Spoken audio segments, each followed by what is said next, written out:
Hindi horror story में आपका एक स्वागत है। एक अंधेरी गुफा में एक तांत्रिक आत्मा को वश में करने की कोशिश में लगा था। सामने अग्निकुंड में आहुति दिए जा रहा था। तांत्रिक जोर जोर से मंत्रों का उच्चारण कर रहा था। बाहर का मौसम बहुत खराब था। आंधी तूफान जैसे सब कुछ तबाह करने के लिए अपना जोर दिखा रहे थे। इधर तांत्रिक अग्निकुंड के चारों ओर जल्दी जल्दी लकड़ी के ढेर लगा देता है, जिससे बाहर की आंधी अग्निकुंड को बुझा ना दे। फिर वही अपनी जगह आकर बैठ जाता है।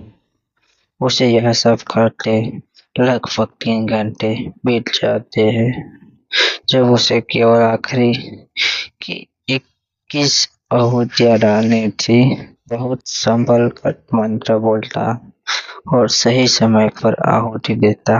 तभी उसे गुफा के दरवाजे पर सफेद साड़ी पहने लंबे बालों के साथ एक औरत दिखाई देती है। उसका चेहरा इतना भयानक था कि एक बार तांत्रिक भी डर गया। हर आहुति के साथ वह तड़प उठती थी, धीरे धीरे जैसे वह तांत्रिक के वश में जा रही थी। वह उसके सामने आकर बैठ जाती है। चुड़ैल, मुझे जाने दे, क्या चाहता है मुझसे? तांत्रिक बिना कुछ बोले आहुति देता रहता है। उसे अपनी आखिरी आहुति का इंतजार था। वह ध्यान भटकाना ही चाहता था। इधर चुड़ैल अपने उग्र रूप में आने लगती है, जैसे आहुति की मार उसे पड़ी रहती थी। एक अश्वी आहुति के साथ तांत्रिक उठकर खड़ा हो जाता है। चुड़ैल का गुस्सा भी कम हो जाता है। तांत्रिक, अब तू मेरे वश में है। जा, आज के बाद तुझे जब भी याद करो आ जाना मेरी शक्ति बनकर। चुड़ैल बिना कुछ बोले गुफा से बाहर निकल जाती है। तांत्रिक, आज के लिए इतना काफी है। अब यह मेरे वश में है।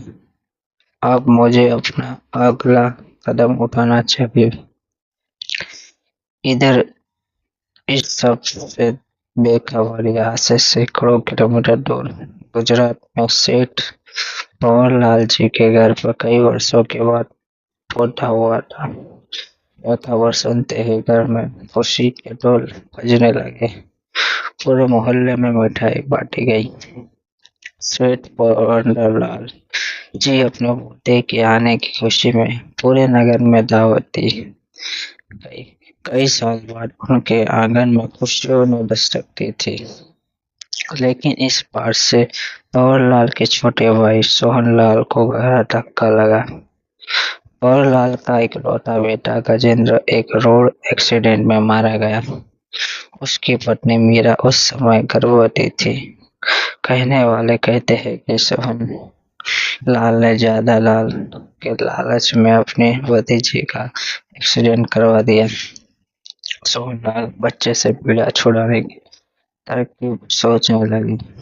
उसने उसी रात अपने भरोसे के आदमी रवाना किया, जो तांत्रिक के पास पहुंचा।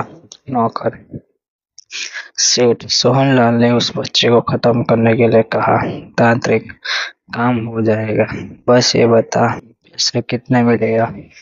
आदमी मुंह मांगा पैसा मिलेगा, बोल कितना चाहिए? फिलहाल ये 5 लाख रख। तांत्रिक, अब चाह मुझे पूजा करनी है। अपने मालिक से कहिए पैसे तैयार रखे, जल्द उसे अच्छी खबर मिलेगी। तांत्रिक पूजा कर चुड़ैल व बच्चे को खत्म करने का काम सौंपता है। चुड़ैल रात को सेठ भंवरलाल की हवेली के बाहर पहुंच जाती है। जब रात को सब सो रहे थे तो वह बच्चे को मारने जाती है। बच्चे को मारने के लिए वह जैसे ही बच्चे के गले तक अपने बड़े बड़े नाखूनों वाले हाथ ले जाती है, देखकर चौंक जाती है, जैसे वह नींद से जाग जाती है। वह तो उसका अपना बच्चा है। उसे याद आता है कि एक आदमी कार से जा रहा था, किसी ने उसे गोली मारी। जिससे उसका बैलेंस बिगड़ा गया और कार सामने से चली औरत को टक्कर मारती है, फिर गहरी खाई गिर जाती है। गाड़ी में भंवरलाल का बेटा गजेंद्र था। चुड़ैल, यह तो मेरा बेटा है जिससे जन्म मिल गया। मैं भटक रही हूँ अपनी उम्र पूरी करने के लिए।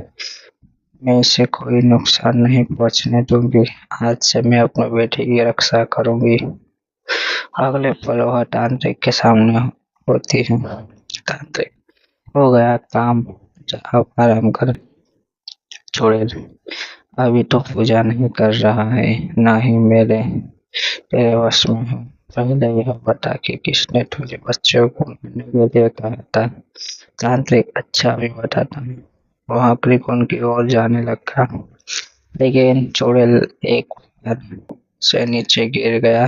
चुड़ैल उसकी छाती पर बैठ गई। तांत्रिक, मुझे मत मार, मैं तुझे छोड़ दूँ। चुड़ैल, उसका नाम तांत्रिक उसके चाचा सोहनलाल ने